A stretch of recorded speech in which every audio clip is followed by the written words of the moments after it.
Hello, everyone. So, last we left off, we had just seen the first part of Lancelot versus Arthur, which which is actually starting to come to a conclusion in this chapter.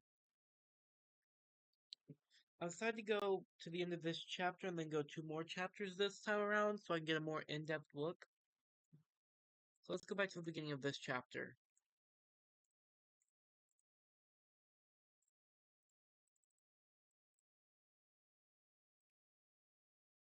Alright. Chapter 80, King Arthur versus Lancelot. So, we start off seeing Tristan and his allies all shocked over Lancelot just beating the crap out of King Arthur. And we find out that 6 years ago, Tristan and Lancelot were evenly matched until the 6 years ago where he randomly disappeared. And then 3 years ago, Lancelot returned as if nothing had ever happened, yet he had gained terrifying strength and magical power. This chapter, we actually see Tristan all bloodied up and beaten from his fight with his father against uh, Arthur. And then we cut to a shot of Lancelot where we find out that he would never talk about what happened to him. And then we find out that his strength is now comparable to one of the 7 deadly sins. So I need to crank up the audio here, I think. Okay, that should be good right there. Yep. Alright.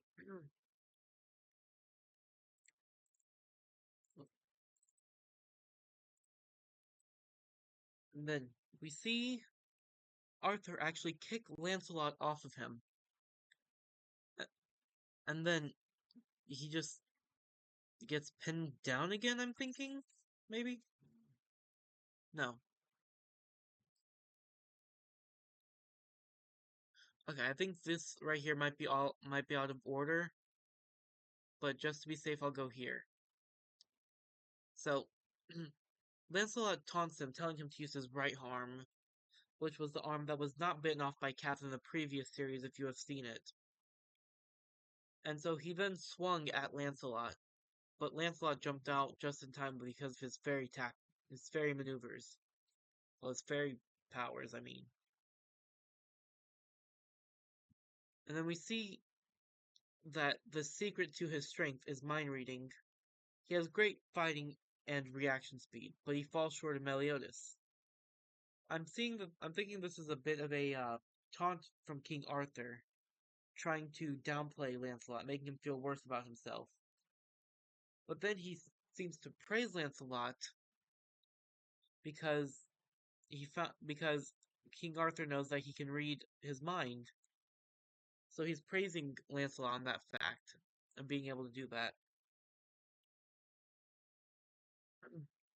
And then Tristan just tells Lancelot to beat up King Arthur.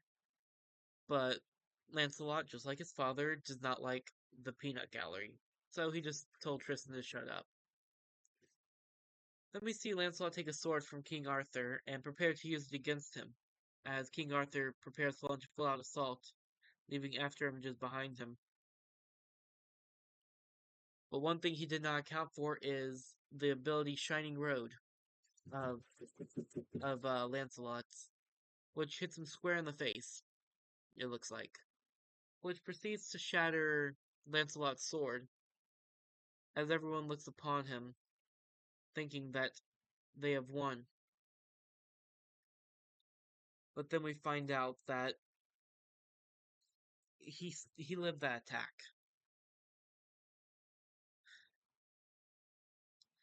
And then we see him actually hit Lancelot for once, as his fake arm fell off, and he pulls out some Toon Force looking shit just to flip him up and go bloop, smack him down. Which then Meliodas charges in with Lost Bane, but even he's having a hard time keeping up with the power of chaos. Then he taunts Arthur by telling him wasn't his right arm a warning for his own naivete and weakness, which Arthur responds with, "Won't you let this slide?" which is probably referring to the one mistake Arthur had made in his life back when he lost his arm to calf.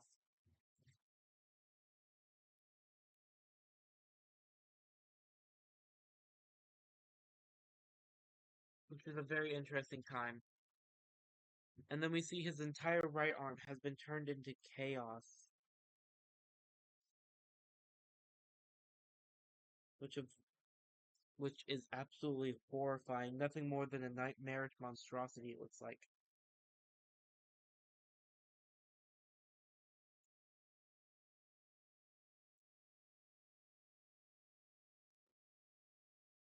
And apparently, it turns out that chaos is there to protect him subconsciously. Even the death of Arthur would mean the loss of where chaos is. And it's none of his, and he can't even control it, it looks like, from what he's saying. Because of that, not even Lancelot could read the movement of chaos.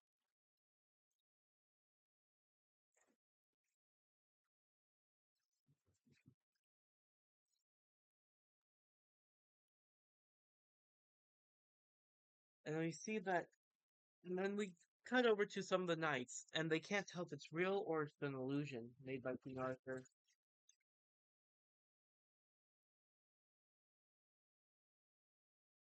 And then Meliodas chimes in with, he should have removed chaos from Arthur when he had the chance.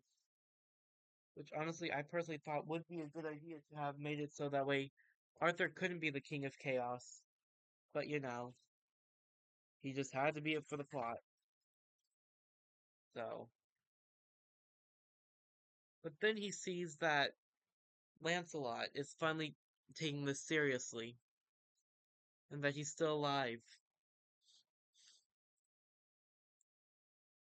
And then we see Lancelot actually get ready to fight.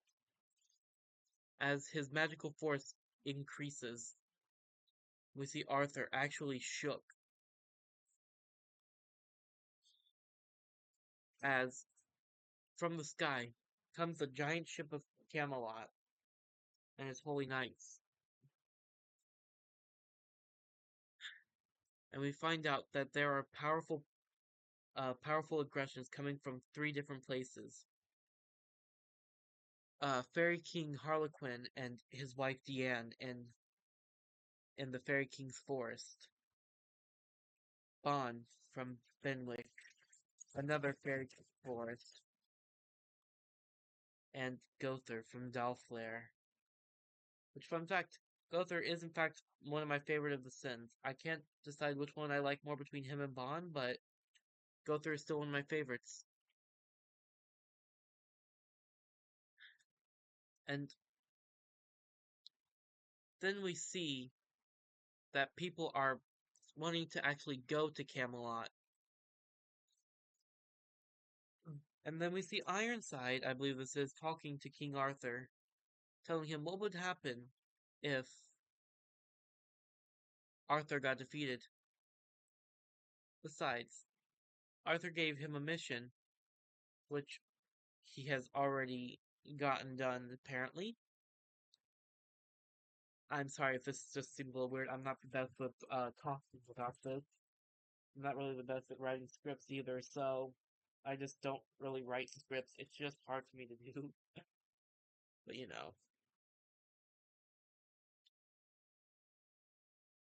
But then we find out that Arthur is going with him as he gets speared through the heart.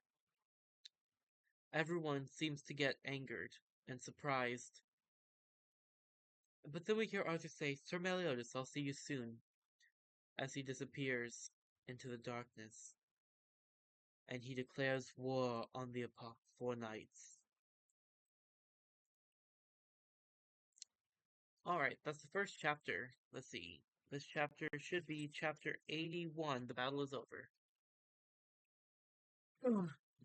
Chapter 81 starts out with us going to our Percival platoon.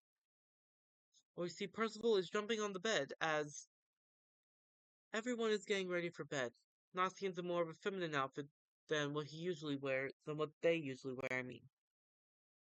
And we see An being the mother of the group, just telling Percival to stop jumping on the bed.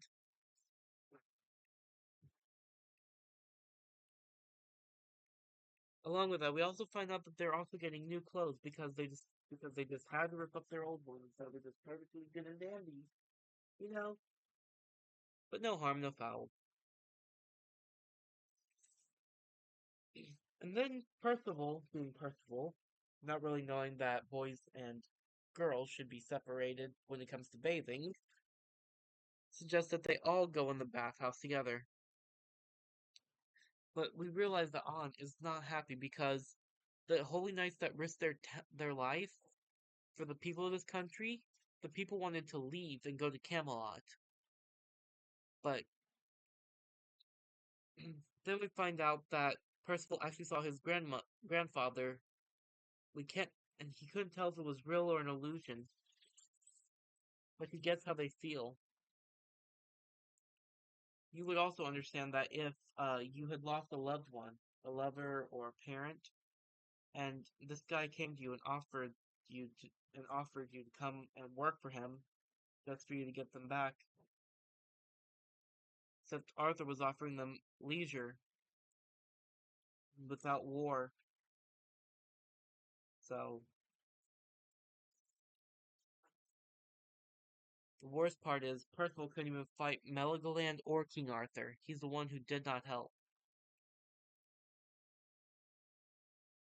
However, Nasians tries to cheer up Percival by telling him without Percival's magic they would have been all far more injured. And Percival then just keeps on telling them that everyone was just so much stronger than him. Tristan and Gawain, and then Meliodas and Lancelot. And then Fangirl On just starts fangirling about Meliodas. And then, okay. I don't know who put this, but yeah, no, that's funny. Anyways. Yeah, no, we got another one in love with Meliodas. Then we move over to Thetis and Lancelot, who seem to be at the crater of Meligoland.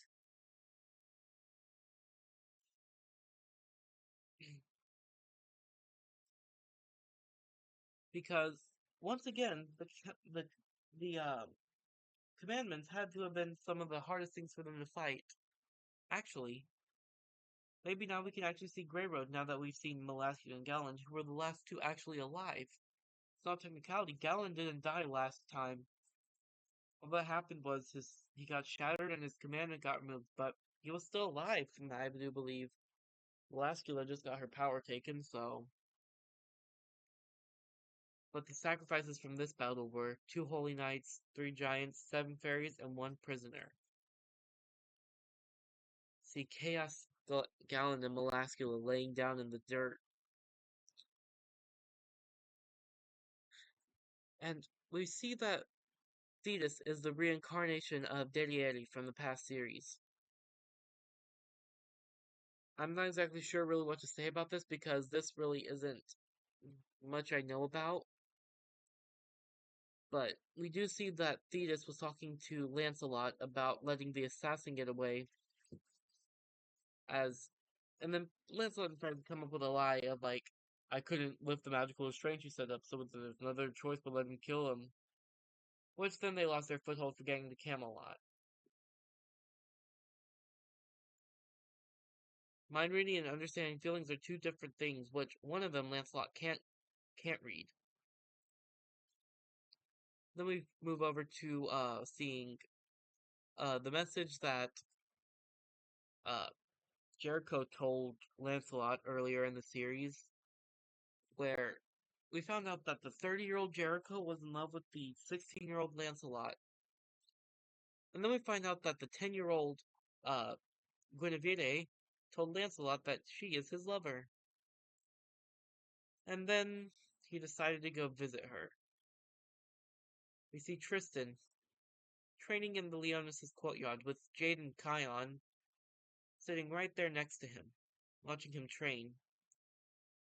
And we find out that, well, this is the start of us really realizing that Jade is more or less gay for Tristan.